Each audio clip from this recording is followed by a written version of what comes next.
في 12 ساعة إسرائيل بتغتال 2 من رموز المقاومة في حزب الله وحركة حماس في فلسطين. رئيس أركان حزب الله سيد محسن اغتيل في العاصمة بيروت امبارح في قصف طيارة إسرائيلية. والنهاردة الفجر قام اغتيال إسماعيل هنية رئيس المكتب السياسي لحركة حماس الإسلامية في فلسطين. يرجح إن هي في ناس قالوا غارة جوية، والله أعلم، طبعا محدش عارف التفاصيل إيه، لكنها اتضرب بصاروخ. قد تكون F-35 اخترقت الدفاعات الإيرانية وما دريوش باللي حصل وتم اغتيال إسماعيل هنية.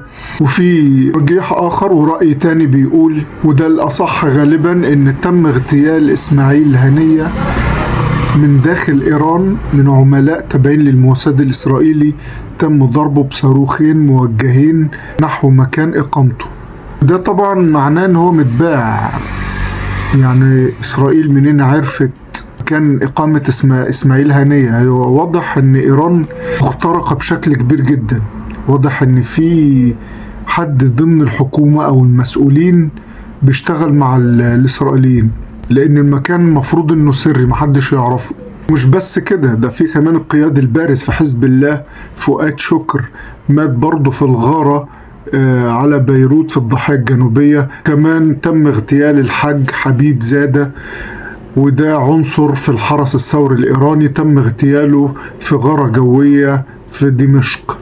إسرائيل بتضرب ولا تبالي بأحد، وفي جنون وصراع عسكري بيحصل وبيدور في الشرق الأوسط بمباركة أمريكية كاملة بإطلاق يد إسرائيل للعبث يمين وشمال وتعمل كل اللي هي عايزاه، وفي انتظار الرد كالعادة بعد ما إيران تم إهانتها واغتيال قيادي بارز زي مسؤول السياسة لحركة حماس على أراضيها. معناه إن إيران مخترقة بالكامل. ودي مش أول مرة الموساد الإسرائيلي ينفذ عمليات داخل إيران، حصل قبل كده واغتال علماء شغالين في البرنامج النووي الإيراني. فواضح ان ايران في مخترقة بشكل كبير جدا.